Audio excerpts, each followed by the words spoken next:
নাই, বিজেপিয়ে কোৱা নাই, ৰাইজৰ দলেও কোৱা নাই, তেতিয়াহ'লে তিৰাশীৰ পৰিৱেশ আহিব, ভোট বৰ্জনৰ দৰে কাৰ্যসূচী লোৱা হ'ব। একদম স্পষ্ট কথা। আমি কৈ আছো 30 তাৰিখে আমাৰ গণসমাৱেশ আছে, তাতো কিছুমান সিদ্ধান্ত লোৱা হ'ব। আৰু এটা কথা, বহিৰাগত হিন্দু বাংলাদেশী হওক, বহিৰাগত মুছলমান বাংলাদেশী হওক, আৰু বহিৰাগত যিখিনি মানুহ অসমত আহি আছে তেওঁলোকৰ বিৰুদ্ধে যিখন যুদ্ধ চলিছে এখন যুদ্ধ চলি যাব। আৰু এই যুদ্ধক যদি কোনোবা হিন্দু মুছলমানৰ ৰূপ দিবলৈ চেষ্টা কৰে তেতিয়াহ'লে কিন্তু কথা ভয়ংকৰ হ'ব। একদম আমি স্পষ্টকৈ কৈ দিছো। মুছলমান মূলৰ বাংলাদেশী খেদিলে আমি যদি সাম্প্ৰদায়িক হওঁ, আৰু হিন্দু বাংলাদেশী খেদিলে আমি যদি জাতীয়তাবাদী হওঁ, এইটো কথা নহ'ব। কথাবোৰ স্পষ্ট। মুছলমান বাংলাদেশীও যাব লাগিব, হিন্দু বাংলাদেশীও যাব লাগিব।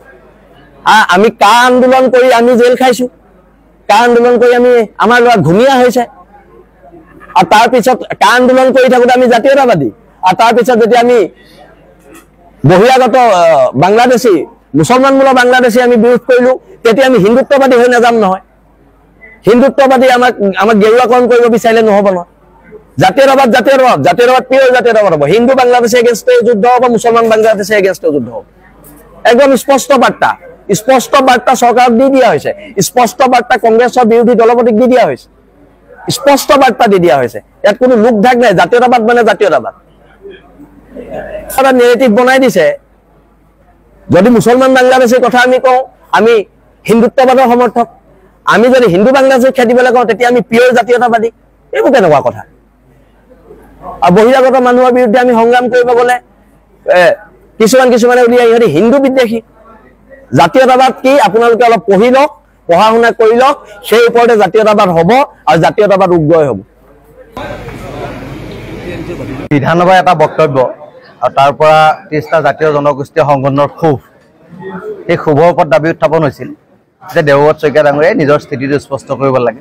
আৰু তেখেতে নিজৰ স্থিতি স্পষ্ট কৰিছে, আমাৰ ওচৰলৈ আহিছে, যেতিয়া এটা মিছ আণ্ডাৰষ্টেণ্ডিং হৈছে, কথা কৈছিলোঁ, এটা বুজাত অলপ অসুবিধা হৈছে। গতিকে যদি আমি আমাৰ দ্বাৰা যদি এই আমাৰ ল'ৰাহঁতৰ যদি অন্তৰত পোৱা দুখ দিছে, তেতিয়াহ'লে মই এইটো আমি হেৰি কৰিছোঁ, এইটো মই উঠাই লৈছোঁ। আৰু তেনেকুৱা ধৰণৰ কোনো তেওঁ বক্তব্য সদনত ৰখা নাই বুলি আমাক কৈছে। গতিকে এটা ভাতৃত্বপূৰ্ণভাৱে খুব সুন্দৰভাৱে এটা আলোচনা হ'ল। গতিকে আমাৰ যি দাবী আছিলে, দাবীৰ প্ৰতি তেখেতে সহমত জনাইছে। গতিকে তেখেতৰ প্ৰতি আমাৰ কোনো ধৰণৰ বিদ্বেষ ভাৱ নাই, বিৰোধ ভাৱ নাই।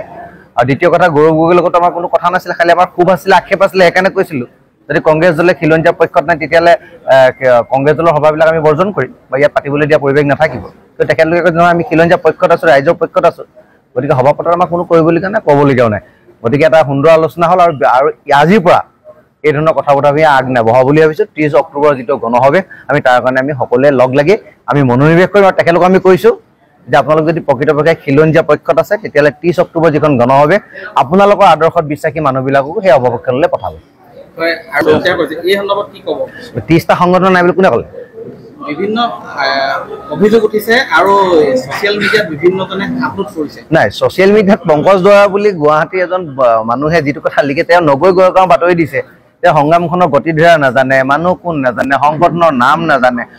সিদিনা আমি প্ৰেছ মিটটো দিছিলোঁ 30টা জাতীয় জনগোষ্ঠীয় সংগঠনৰ হৈ, তাত আমি দুজনেও চাইন কৰিব পাৰোঁ, এজনেও চাইন কৰিব পাৰোঁ। আজি এতিয়া 30টা জাতীয় জনগোষ্ঠীয় সংগঠনৰ মিনিমাম 28জন মানুহ আছে। দুজন মানুহ নাই, তেখেতৰ নামটো নাই, সেইবুলি তাৰ অৰ্থ এইটো নহয় তেখেতলোক আমাৰ মাজত নাই। 30টা জাতীয় জনগোষ্ঠীয় সংগঠনে আছে, আৰু বাঢ়িবহে। এই গণসমাৱেশটো যে আপুনি দেখিছে, আজি বহুত মানুহ আহিছে, আমাৰ লগত কথাও পাতিছে। 30 তাৰিখে সংগ্ৰামখনত বাঢ়িব। খালি মই স্পষ্টভাৱে এটা কথা জনাইছোঁ, আমি কোনো ৰাজনৈতিক দলৰ হৈ কাম কৰা নাই, না বিজেপি, নাই AGP, না CPI, না কংগ্ৰেছ, আমি কাৰো দলৰ কাম কৰা নাই। আমি ৰাইজৰ হৈ কাম কৰিছোঁ, খিলঞ্জীয়া পক্ষতে কাম কৰিছোঁ। মই তেখেতসকলৰ লগত আলোচনা কৰিছোঁ, আৰু মই এই বিধানসভাত খিলঞ্জীয়া কোন আমি নিজে দাবী কৰিলে নহ'ব, চৰকাৰে খিলঞ্জীয়া কোন স্বীকৃতি দিব লাগিব। মই সেই গতিকে অসম বিধানসভাৰ আপোনাক অনুৰোধ কৰিছোঁ, এইবাৰৰ মুখ্যমন্ত্ৰীৰ বক্তব্যটো শুনি ল'ব। মুখ্যমন্ত্ৰীয়ে কৈছে খিলঞ্জীয়াৰ সংজ্ঞা দিয়াৰ প্ৰয়োজন বোধ কৰা নাই। তেখেতে এনেকৈ যদি খিলঞ্জীয়া কোন স্পষ্টকৈ নকয়, তেতিয়াহ'লে বিভিন্ন জনৰ মাজত এটা বিভাজন সৃষ্টি হ'ব। সেই গতিকে মই আজি তেখেতসকলকো আহ্বান কৰিলোঁ যে আমি সকলোৱে মিলি আগন্তুক সময়ত কেনেকৈ অসমত থকা, অসমৰ কাৰণে কান্দিব পৰা সেই লোকসকলৰ স্বাৰ্থ সুৰক্ষিত কৰিব পাৰোঁ, সেই কথা চিন্তা কৰিব লাগে। যিজন ব্যক্তিয়ে অসমীয়া ছোৱালীক মাৰধৰ কৰিব পাৰে, অসমীয়া ছোৱালীক ধৰ্ষণ কৰিব পাৰে, তেনেজন নিশ্চিতভাৱে অসম হিতৈষী নহয়। সেই গতিকে তেওঁ খিলঞ্জীয়া হওক বা অখিলঞ্জীয়া হওক, অসমৰ জাতি জনগোষ্ঠীৰ বিৰুদ্ধে মাত মতা প্ৰতিজনৰ বিৰুদ্ধে এনেকুৱা সংগঠনবোৰে গৰ্জি উঠক, তাত নিশ্চিতভাৱে মোৰ আপত্তি কেতিয়াও নাথাকে।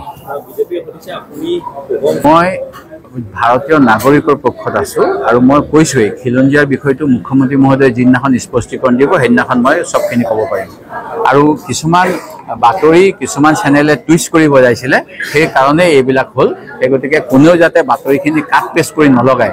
আজি এটা চেনেলে সুস্মিতা দেৱৰ নিউজ ক্লিপটো আৰু তাৰপিছত কংগ্ৰেছৰ নিউজ ক্লিপটো একেলগে বজাই দিলে। তেওঁলোকে এনেকুৱা কৰি পেলাই জনগণক বিভ্ৰান্ত কৰিছিলে। এনেকুৱা ৰেছপনচিবল নিউজ চেনেলৰ এনেকুৱা কাম হ'ব নালাগে। সেই গতিকে এনেকুৱা যাতে কোনেও নকৰে মই আজি আপোনালোকৰ যোগেদি আহ্বান জনাইছোঁ। ধন্যবাদ।